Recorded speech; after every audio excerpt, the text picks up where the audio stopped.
ECRல property வாங்க எதுக்கு crores? lakhs போதுமே. Just 4 lakhsல ECR கோவலத்துல beach resort plot. EMI 12,000 only. Stepstone presents Secret Aura at ECR Kovalam. Grand launching on 22nd, 23rd and 24th August 2025. அதாவது நினைத்தாலே இனிக்கும் அந்த படம் தான் வந்து கடைசி படம். கமல் ரஜினி சேர்ந்து நடித்த கடைசி படம். கமல் ரஜினி ரெண்டு பேரும் சேர்ந்து ஒரு முடிவு பண்ணுறாங்க. கிட்டத்தட்ட எனக்கு தெரிஞ்சு 1979 ஒரு முடிவு பண்ணுறாங்க. அது என்ன அப்படின்னா, இனிமே நம்ம ரெண்டு பேரும் சேர்ந்து நடிக்க வேண்டாம். ஆனால் கமலுக்கு ஒரு வருத்தம் எப்போவுமே இருந்துட்டு இருந்துச்சு. என்ன அப்படின்னா, நம்ம வந்து மிகப்பெரிய உழைப்பை போட்டு கஷ்டப்பட்டு, அதாவது வந்து நம்மளையே வந்து ரொம்ப உறுத்திக்கிட்டு நடிக்கிறோம் பல படங்களில். ஆனால் ரஜினிக்கான பேரு புகழுங்கிறது வேற மாதிரி மாறிடுச்சு. ஒருவேளை அந்த படம் வந்து நல்லா வராமல் போயிடுச்சுன்னா அது பெரிய ட்ரால் மெட்டீரியலாக மாறிடும். கமல் ரஜினி நீண்ட இடைவெளிக்கு அப்புறம் சேர்ந்து வர படம் வெற்றி படமாக ஆகணும் அப்படின்னு நினைக்கிறார் கமல். ஒருவேளை நடக்காமல் போச்சுன்னா ட்ரால் மெட்டீரியலாக மாறக்கூடாதுன்னு நினைக்கிறார். அதனால தான் வந்து இப்படி வந்து முன்னாடியே வந்து சொல்ல ஆரம்பிச்சார். இப்போ வந்து கமலுக்கு என்ன இம்பார்ட்டன்ஸ் கொடுக்குறாங்களோ அந்த இம்பார்ட்டன்ஸை ரஜினிக்கு கொடுக்கணும். ரஜினிக்கு என்ன இம்பார்ட்டன்ஸ் கொடுக்குறாங்களோ அந்த இம்பார்ட்டன்ஸ் வந்து கமலுக்கு கொடுக்கணும். ஸோ இப்படி ஈக்குவலாக ஒரு ரெண்டு பேருக்கும் ஸ்க்ரீன் ஷேர் பண்ணுற ஒரு கதை கிடைச்சாதான் அந்த படத்தை பண்ண முடியும். அப்படி ஒரு கதை அது வந்து இது வரைக்கும் இருக்குமா இல்லையான்னு எனக்கு தெரியல. இனிமே தயார் பண்றாங்க அப்படின்னா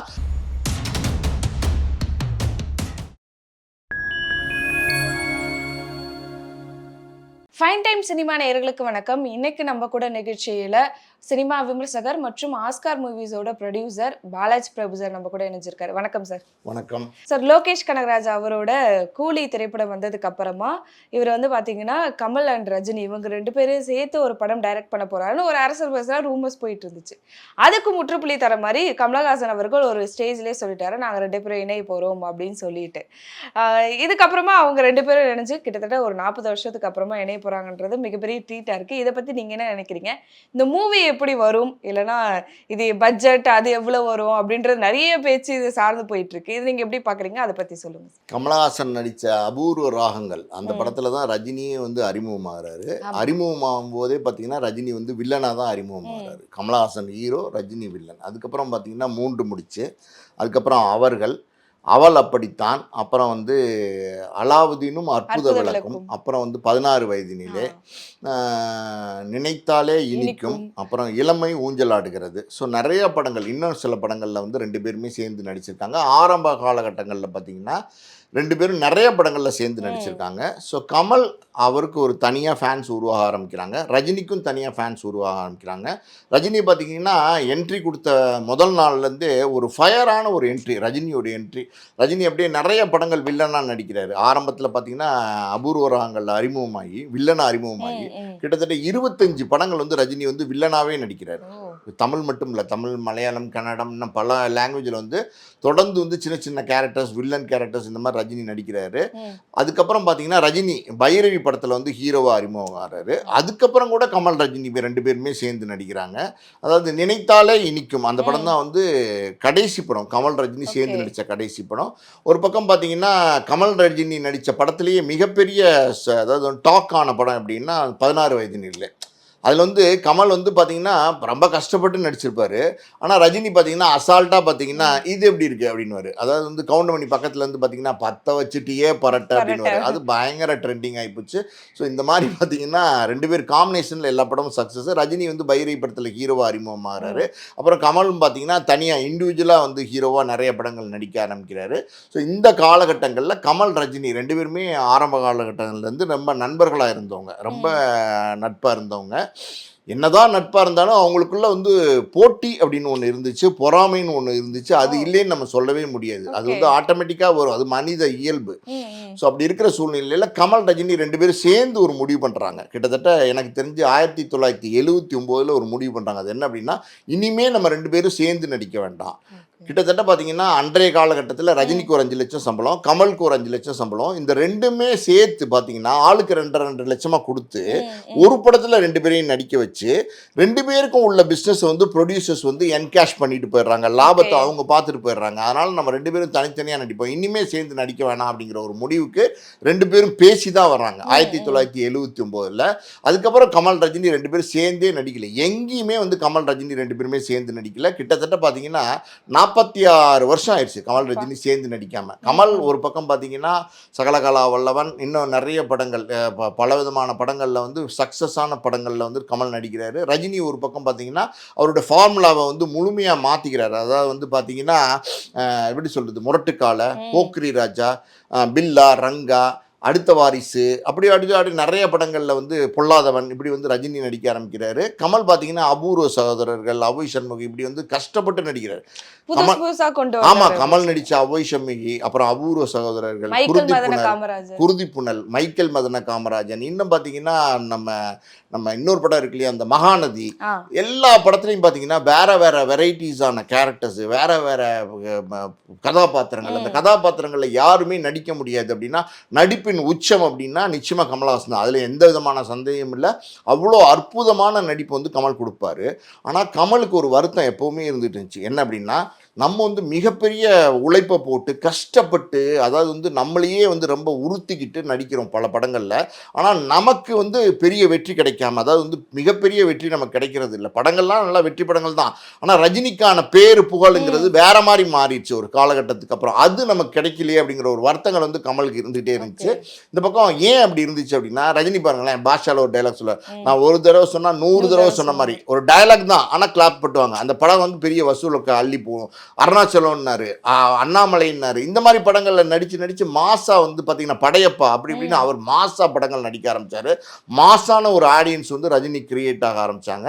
ஸோ இப்படி இருக்கிற சூழ்நிலையில் 2 பேரும் மீண்டும் ஒரு படம் பண்ணலாம் அப்படின்னு வந்து இப்போ இல்லை, 2-3 வருஷங்களுக்கு முன்னாடியே ஒரு பேச்சுவார்த்தை இருந்துகிட்டே தான் இருந்துச்சு. அந்த படம் வந்து ராஜ்கமல் ஃபிலிம் இன்டர்நேஷ்னலுக்காண்டி கமல் பண்ணி கொடுக்க சொல்லி ரஜினி கிட்ட ரொம்ப நாளாகவே கேட்டுட்டு இருந்தார். ரஜினி அது ஏதோ ஒரு சின்ன சின்ன தயக்கங்கள் இருந்துச்சு ரஜினிக்கு, 2 பேரும் சேர்ந்து நடிக்கிறதுல.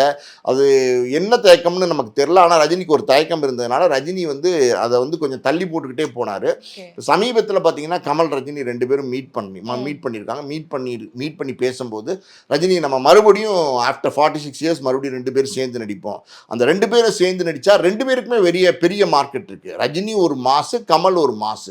ஸோ ரஜினி கமல் 2 பேரும் சேர்ந்து நடிக்கும்போது படமே வேறு மாதிரி இருக்கும். அது கிளாஸான ஒரு படமாக இருக்கும், எக்ஸ்ட்ராடனரியான ஒரு படமாக இருக்கும். ஸோ அப்படி ஒரு படத்தை வந்து தமிழ் சினிமா இண்டஸ்ட்ரிக்கு வந்து கிடைக்குது அப்படின்னா அது ஒரு மிகப்பெரிய பொக்கிஷமாக இருக்கும்.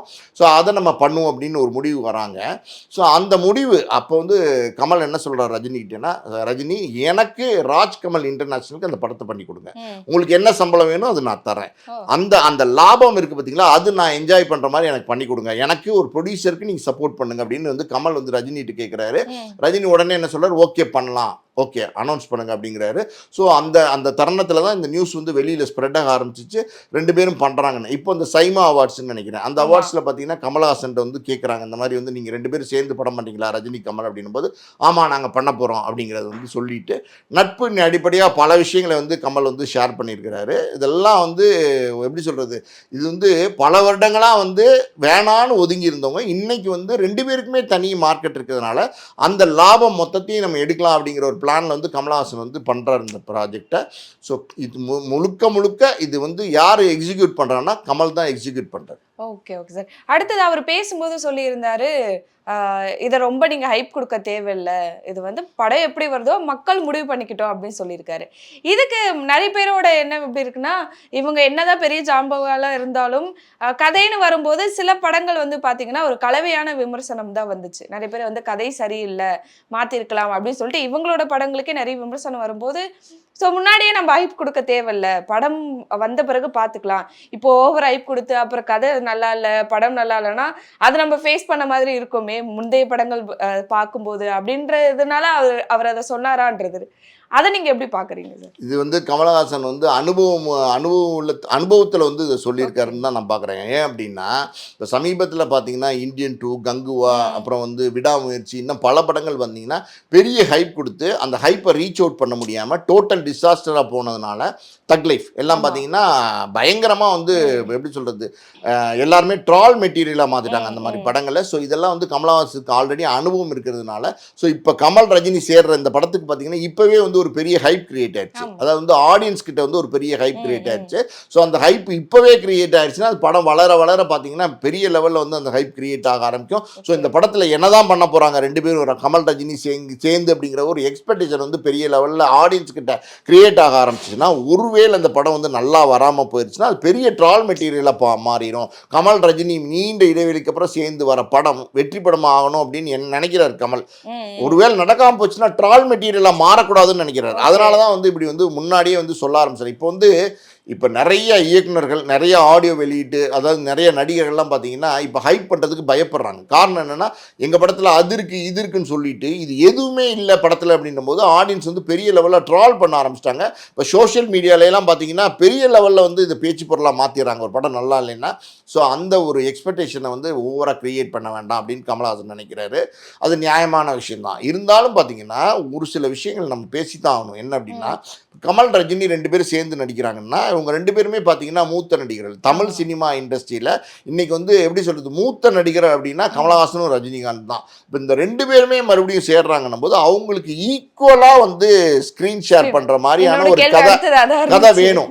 அந்த மாதிரி ஒரு கதை வந்து இருக்கா அப்படின்னா எனக்கு தெரியல. ஒருவேளை ரெடியாக இருக்கா அப்படின்னு ஒருவேளை ரெடி பண்ணால் கூட அந்த ஸ்க்ரீன் ஷேரிங் பண்ணுற அளவுக்கு வந்து ஒரு கதையாக அது ஈக்குவலாக அதாவது கமலுக்கு என்ன இம்பார்ட்டன்ஸ் கொடுக்குறாங்களோ அந்த இம்பார்ட்டன்ஸை ரஜினிக்கு கொடுக்கணும். ரஜினிக்கு என்ன இம்பார்ட்டன்ஸ் கொடுக்குறாங்களோ அந்த இம்பார்ட்டன்ஸ் வந்து கமலுக்கு கொடுக்கணும். ஸோ இப்படி ஈக்குவலாக ஒரு ரெண்டு பேருக்கும் ஸ்க்ரீன் ஷேர் பண்ணுற ஒரு கதை கிடைச்சாதான் அந்த படத்தை பண்ண முடியும். அப்படி ஒரு கதை அது வந்து இது வரைக்கும் இருக்குமா இல்லையான்னு எனக்கு தெரியல. இனிமேல் தயார் பண்ணுறாங்க அப்படின்னா அது வலுவான கதையாக இருக்கணும். பொதுவாகவே பார்த்தீங்கன்னா நீங்கள் சொன்ன மாதிரி பல படங்கள் இன்னைக்கு தோத்துக்கிட்டு இருக்கு. பெரிய லெவலில் தோத்துக்கிட்டு இருக்குது. பெரிய வெற்றி படங்களாக வந்து எதிர்பார்க்கப்பட்ட மிகப்பெரிய படமாக வரும் கலெக்ஷனில் அள்ளி கொட்டுன்னு எதிர்பார்க்கப்பட்ட பெரிய பெரிய படங்கள்லாம் பார்த்தீங்கன்னா தோத்துக்கிட்டு இருக்கு. காரணம் என்னென்னா அது மெயினான ரீசன் வந்து கதை. அதாவது வலுவான ஒரு கதை இல்லாமல் இன்னைக்கு படம் எடுக்கிறாங்க. ஒரு ஹீரோவை நம்பி படம் எடுக்கிறாங்க. அந்த ஹீரோ மார்க்கெட்டை நம்பி படம் எடுக்கிறாங்க. ஸோ அந்த ஹீரோக்காண்டி ஒரு டைரக்டர் கதை எழுதுறாரு. ஸோ அந்த ஹீரோக்காண்டி நீங்கள் கதை எழுதுனீங்கன்னா ஸோ நீங்கள் காம்ப்ரமைஸ் பண்ணி தான் கதை எழுத முடியும். ஸோ அந்த மாதிரி எழுதுறதுனால தான் இன்னைக்கு பல வெற்றி படங்கள் அதாவது வந்து பெரிய பெரிய நடிகர்கள் நடிக்கிற ஸ்டார் நடிகர்கள் நடிக்கிற படங்கள் எல்லாமே பெரிய லெவலில் மண்ணை கவுறதுக்கு இதுதான் காரணம். ஸோ அந்த மாதிரி ஒரு கதை அது யார் எழுத போகிறான்னு தெரில. அது அந்த கதை யார்கிட்ட இருக்குன்னு தெரில. ஒருவேளை அந்த மாதிரி ஒரு கதையை ரெடி பண்ணாங்கன்னா அதில் மிக மிக வந்து கவனம் செலுத்தி தான் அந்த கதையை ரெடி பண்ணணும். Okay sir. இதுக்கு அடுத்தபடியாக பார்த்தீங்கன்னா இவங்க ரெண்டு பேரும் 46 வருஷத்துக்கு அப்புறமா இணையறாங்கன்ற போது இவங்களோட பல படங்களில் கிட்டத்தட்ட ஒரு 5-6 படங்களுக்கு மேலே வந்து பார்த்தீங்கன்னா ஸ்ரீதேவி அவர்களும் நடிச்சிருந்தாங்க. அவங்க இப்போ இல்லை நம்ம கிட்ட அது கவலைக்கிடமா வந்து பார்த்தீங்கன்னா அப்படி இருக்கும்போது இவங்க ரெண்டு பேரும் வராங்கன்னா அது ஏஐ மூலமா இவங்களை கொண்டு வருவாங்களா அப்படின்றது எனக்கு கன நொடியில தோணுச்சு. அதுக்கு வாய்ப்பு இருக்கா? அப்படி வந்தா அது இன்னும் எப்படி இருக்கும் சார்? அதை பத்தி சொல்ல முடியுமா? முதல்ல வந்து இந்த கதை என்னன்னு முதல்ல தெரியணும். ஸோ கண்டென்ட் என்ன அப்படிங்கிறது வந்து தெரியாம இந்த ப்ராஜெக்டுக்குள்ளே போக முடியாது. உண்மையாலுமே சொன்னீங்கன்னா கண்டென்ட் என்னன்னு தெரியாம இந்த ப்ராஜெக்ட்ல போக முடியாது. இந்த ப்ராஜெக்ட் அதாவது வந்து கமல் ரஜினி ரெண்டு பேரும் சேர்ந்து நடிக்கிறாங்கன்னு ஒரு ப்ராஜெக்டை டிசைன் பண்ணியிருக்காங்க. இந்த மாதிரி பண்ண போறோம்னு சொல்லியிருக்காங்க. ஆனால் எனக்கு தெரிஞ்சு இப்படி ஒரு படம் நடக்குமா அப்படின்னா நடக்கிறதுக்கான வாய்ப்புகள் ரொம்ப ரொம்ப கம்மி. Practically speaking this is the truth. ஏன் அப்படின்னா கமல் ஒரு உச்சத்தில் இருக்கிற ஒரு நடிகர், ரஜினி ஒரு உச்சத்தில் இருக்கிற நடிகர், ரெண்டு பேரும் சேர்ந்து நடிக்கிறாங்கன்னா அங்கே நிறைய விஷயங்கள் அது பல விஷயங்கள் அங்கே வந்து அந்த செட்டுக்குள்ளே நடக்கிறதுக்கு வாய்ப்பு இருக்குது. ரெண்டு பேரும் என்னதான் நண்பர்களாக இருந்தாலும் ஈகோ கிளாஷு பல விஷயங்கள் அதுக்குள்ளே இருக்குது. ஒரு காட்சியில் ரஜினியோடைய காட்சி வந்து செமையாக இருக்குன்னு கமல் உட்காந்து பார்த்துட்டு இருக்காருன்னு வச்சுக்கோங்க. டேரக்டர்கிட்ட கூப்பிட சொல்லுவார், சூப்பராக பண்ணியிருக்கீங்க, எனக்கு அப்படி ஒரு காட்சி வைங்கன்னு. டேரக்டருக்கு இது ஒரு டஃப்பான ஜாப். யார் டேரக்டாக வர போகிறாங்களோ அவங்களுக்கு இது வந்து டஃப்பான ஜாப். இன்னொரு விஷயம் என்னென்னா இன்னைக்கு வந்து நம்ம தமிழ் சினிமாவில் அப்படி ஒரு இயக்குனர் இருக்காரா, அதாவது கமல் ரஜினி ரெண்டு பேரும் சேர்ந்து இயக்கக்கூடிய ஒரு இயக்குனர் இன்னைக்கு இருக்காங்களா? டெக்னிக்கலி வெல் அட்வான்ஸ் மட்டும் இல்லை, அந்த கதையை வந்து அழகாக ப்ரெசென்ட் பண்ண தெரிஞ்ச ஒரு இயக்குனர் இருக்காங்களா அப்படின்னா நம்ம தமிழ் சினிமாவில் இதுக்கு முன்னாடி பார்த்தீங்கன்னா பிரம்மாண்ட இயக்குனர் சங்கர் இருந்திருக்காரு. எவ்வளோ பெரிய படமாக இருந்தாலும் ஹேண்டில் பண்ணிடுவார், சக்ஸஸ் பண்ணிடுவார். அதே மாதிரி மணிரத்னம் வந்து சூப்பர் சக்ஸஸ் பண்ணுவார். ஆனால் இன்னைக்கு பாருங்களேன், சங்கர் வந்து இந்தியன் 2, கேம் சேஞ்சர் 2 படம் கொடுத்து மிகப்பெரிய தோல்வியில் இன்னைக்கு வந்து தோல்வி முகத்தில் இருக்காரு. அதே மாதிரி மணிரத்னத்தை பொறுத்த வரைக்கும் பார்த்தீங்கன்னா தக் லைஃப் கொடுத்து அவரும் பெரிய தோல்வி முகத்தில் இருக்காரு. ஸோ ரஜினி கமல் ரெண்டு பேரும் சேர்ந்து பண்ணுற இந்த படத்தினுடைய காஸ்ட் ஆஃப் ப்ரொடக்ஷனே மிகப்பெரிய காஸ்ட் ஆஃப் ப்ரொடக்ஷனாக இருக்கும். மேபி ஒரு 450-500 கோடியாக இருக்கும். அந்த 450 500 கோடிக்குள்ள எப்படி இது கட்டுக்குள்ள வரும் அப்படின்னு நீங்க கேட்கலாம். Okay. அதாவது வந்து ரஜினிக்கு மட்டும்தான் சம்பளம் கொடுக்க போறாங்க, கமலுக்கு சம்பளம் கொடுக்க போறது இல்ல. கமல் அவருடைய ஓன் ப்ரொடக்ஷன், அவர் நடிச்சு கொடுக்க போறாரு. நடிச்சு கொடுத்து லாபம் வருது பாத்தீங்களா, அதுலதான் வந்து கமல் வந்து சம்பளத்தை எடுத்துக்க போறாரு. ஸோ எப்பவுமே ஒரு கூலி படமோ ஒரு விக்ரம் படமோ என்ன காஸ்ட் ஆஃப் ப்ரொடக்ஷன்ல வருமோ அந்த காஸ்ட் ஆஃப் ப்ரொடக்ஷன்ல இந்த படத்தை முடிச்சிடலாம், அதுல டவுட் இல்லை. ஆனா பாத்தீங்கன்னா இயக்குனர் இன்னைக்கு தமிழ் சினிமால இருக்காங்களா அப்படின்னா அது ரொம்ப கேள்விக்குறியான விஷயமா லோகேஷ் இருக்கு. கனகராஜ் அவர் லோகேஷ் கனகராஜ் வந்து நல்ல இயக்குனரா பார்க்கப்பட்டார், நல்ல படங்களை எடுத்து கொடுத்தார். அவர் வந்து மாநகரம் எடுக்கும்போது நல்ல இயக்குனரா பார்த்தாங்க, கைதி எடுக்கும்போது சூப்பர்னு சொன்னாங்க, அதாவது வந்து மாஸ்டர் எடுக்கும்போது நல்லா இருக்கே அப்படின்னாங்க, விக்ரம் எடுக்கும்போது பிரமாதம்னாங்க. அதுக்கப்புறம் பார்த்தீங்கன்னா லியோ, கூலி எல்லாம் பார்த்தீங்கன்னா வழக்கமான மசாலா டெம்ப்ளேட்டுக்குள்ள லோகேஷும் வந்துட்டார். அதாவது நான் சொல்ல வர்றது என்னன்னா, ரஜினி கமல் 2 ஆளுமைகள் இருக்காங்க அப்படின்னும் போது இது தமிழ் சினிமாவின் 2 பேருமே பார்த்தீங்கன்னா உச்சபட்ச நடிகர்களாக இருக்காங்க, மூத்த நடிகர்களாக இருக்காங்க. இவங்க 2 பேரையும் வச்சு ஒரு படம் எடுக்குங்கிறது சும்மா சாதாரண விஷயம் கிடையாது. சும்மா ஏதோ ஒரு டைம் பாஸாக நம்ம படம் எடுத்துட முடியாது. அந்த அளவுக்கு வந்து இந்த படத்தில் வந்து எல்லா விஷயங்களும் இருக்கணும். இதில் அழுத்தம் இருக்கணும், ரஜினி கமலுக்கு ஈக்குவலாக எப்படி ஸ்க்ரீன் ஸ்பேஸ் ஷேரிங் இருக்கணும், ரஜினிக்கு ஒரு பாட்டு கொடுத்தா கமலுக்கு ஒரு பாட்டு கொடுக்கணும், ரஜினிக்கு ஒரு ஆக்ஷன் சீன் கொடுத்தா கமலுக்கு ஒரு ஆக்ஷன் சீன் கொடுக்கணும், ரஜினிக்கு ஒரு குணச்சித்திர வேடம், அதாவது வந்து ஒரு எப்படி சென்டிமெண்டான காட்சி கொடுத்தா கமலுக்கு ஒரு சென்டிமெண்டான காட்சி கொடுக்கணும். ஸோ மொத்தத்தில் பார்த்தீங்கன்னா ஸ்க்ரீன் ஸ்பேஸ் வந்து ஈக்குவலாக ஷேர் பண்ணுற மாதிரியான ஒரு படம் இது. ஸோ அப்படிப்பட்ட படத்தை வந்து எடுக்கிறதுக்கு இன்னைக்கு தமிழ் சினிமாவில் இந்த இண்டஸ்ட்ரியில் இருக்கிற இயக்குநர்களுக்கு சரியான புரிதல் இருக்கா, சரியான மெச்சூரிட்டியோட பண்ணுவாங்களா அப்படிங்கிறது கஷ்டம் தான். இப்போ லோகேஷே எடுத்துங்களேன், கமலை வந்து ஒரு தனியாக வந்து விக்ரமில் வந்து மிகப்பெரிய வெற்றியாக கொடுத்துட்டாரு. ரஜினியுடைய கூலி வரும்போது படத்திலேயே நிறைய விமர்சனங்கள். ஒரு நல்ல படம் எடுத்து கொடுத்தீங்க, அந்த படம் வந்து தோத்துருச்சு, அது வந்து இயற்கையாக நடக்கிறது தான். அதாவது ஒரு படத்தினுடைய வெற்றி தோல்விகளை யாராலையுமே கணிக்க முடியாது, கண்டுபிடிக்க முடியாது. ஆனால் அந்த கூலி படத்துக்குள்ள ஏகப்பட்ட ஓட்டைகள், ஏகப்பட்ட லாஜிக் மிஸ்டேக். அதாவது லோகேஷ் மேலே வந்து பெரிய எதிர்பார்ப்பு இருந்துச்சு, அந்த எதிர்பார்ப்பு உள்ள இயக்குனர் கூலி கொடுத்ததுக்கப்புறம் அந்த எதிர்பார்ப்பு சுத்தமாகவே போச்சு. இன்னைக்கு லோகேஷ் அப்படின்னாலே அடுத்து லோகேஷ் கொடுக்குற படமே வந்து போய் பார்க்கலாமா வேணாமாங்கிற அளவுக்கு வந்து மக்கள் வந்து உஷாராயிட்டாங்க. ஸோ அப்படி இருக்கும்போது ரஜினி கமல் 2 பேரும் சேர்ந்து நடிக்கிற படத்தை நான் சொன்ன மாதிரி இத்தனை விஷயங்கள் அதுக்குள்ள கொண்டு வர வேண்டியிருக்கு. இதையெல்லாம் கொண்டு வர மாதிரியான, இதையெல்லாம் ஹேண்டில் பண்ற மாதிரியான மெச்சூரிட்டி, இதையெல்லாம் ஹேண்டில் பண்ற மாதிரியான பக்குவம், இதையெல்லாம் அதாவது வந்து பிரசன்டேஷன், இது எல்லாமே லோகேஷ்ல இருக்குமா அப்படின்னா எனக்கு தெரிஞ்சு கொஞ்சம் கஷ்டம் தான். லோகேஷ் வந்து வெல் அட்வான்ஸ்டு டெக்னிக்கலாக வந்து ப்ரூவ் பண்ணக்கூடிய ஒரு டேரக்டர் தான், அதில் ஒன்றும் எந்த சந்தேகம் கிடையாது. ஆனால் காட்சி அமைப்பில் வந்து கோட்டை விட்டுருவாரோ 2 பேரும் நடிக்கும் போது அப்படிங்கிற மாதிரியான பல விஷயங்கள் இருக்குது இதுக்குள்ள. ஸோ இந்த தமிழ் இண்டஸ்ட்ரியில் அப்படி இல்லை. ஒருவேளை வந்து நீங்கள் வந்து RRRனு ஒரு படம் வந்துச்சு, ஒரு பக்கம் ராம் சரண் நடித்தார், ஒரு பக்கம் ஜூனியர் NTR நடித்தார். பார்த்தீங்களா எவ்வளோ பிரமாதமாக எடுத்திருந்தாங்க. யார் ராஜமௌலி எடுத்திருந்தார், பாகுபலி எடுத்திருந்தார். அந்த மாதிரி ஒரு இயக்குனர் எடுத்தா ரொம்ப நல்லா இருக்கும். நான் அவர் தான் எடுக்கணும்னு சொல்ல வரல, அந்த மாதிரி வந்து ஒரு 2 ஹீரோவை ஹேண்டில் பண்ணக்கூடிய ஒரு இயக்குனர். அதே மாதிரி பார்த்தீங்கன்னா பாகுபலியும் பார்த்தீங்கன்னா பிரமாதமாக எக்ஸ்ட்ரானரியாக பண்ணியிருந்தாரு. ஸோ மிகப்பெரிய வெற்றி படமாக கோடிகளில் கலெக்ட் பண்ண 1000 கோடிங்கிறாங்கல்ல, அதை பல மடங்கு தாண்டின படங்களாக இது இருந்திருக்கு. அதே மாதிரி புஷ்பா 2, அது புஷ்பா 1, அந்த படம் சுகுமார்னு நினைக்கிறேன் அந்த டேரக்டர். அந்த டேரக்டர் பாருங்களேன், ஒரு அல்லு அர்ஜுனை வச்சுக்கிட்டு அடித்து பட்டையை கிளப்பினார். ஸோ ஏதாவது ஒன்று you have to do some magic. இன்னைக்கு இருக்கிற திரைப்படத்தில் நீங்கள் வந்து கதை சொல்லணும், இல்லைன்னா வந்து வேறு ஏதாவது மேஜிக் பண்ணணும். எதுவுமே இல்லாமல் நீங்கள் ஒரு படம் எடுத்தீங்க. இன்றைக்கி வந்து 1008 லாஜிக் ஓட்டையில் வந்து கதாநாயகனுக்கு மட்டுமே முன்னுரிமை கொடுத்து ஒரு ஹீரோக்காண்டி கதை எழுதி, ஹீரோக்காண்டி படம் எடுத்து, ஹீரோட ரசிகர்களுக்காண்டி படம் எடுத்தீங்கன்னா இந்த மாதிரி படங்கள் தான் வரும். ஸோ இந்த நம்ம இன்னொரு KGF, அவர் வந்து பிரசாந்த் நீல், அவர்லாம் எவ்வளோ பிரமாதமாக எடுத்திருந்தார். அந்த மாதிரி ஒரு இயக்குனர் தமிழ் சினிமாவில் இருக்காங்களா அப்படின்னா இல்லைன்னு நான் முழுசாக சொல்ல வரல. அதாவது வந்து சங்கர், மணிரத்னம் மாதிரி மிகப்பெரிய ஆளுமைகள்லாம் இருக்காங்க. பட் இருந்தாலும் அவங்கெல்லாம் இப்போ தோல்வி முகத்தில் இருக்காங்க. இப்போ லோகேஷ் அப்படின்னும் போது அடுத்து பெரிய உச்சத்தில் இருக்கிற ஒரு இயக்குனராக பார்க்கப்படுகிறார். ஆனால் அந்த இயக்குனருமே பார்த்தீங்கன்னா சமீபத்தில் கொடுக்குற படங்கள்லாம் சரியில்லாமல் இருக்குது. இப்போ விஜய் வச்சு தான் வந்து லியோ கொடுத்தாரு, பெருசாக இல்லை.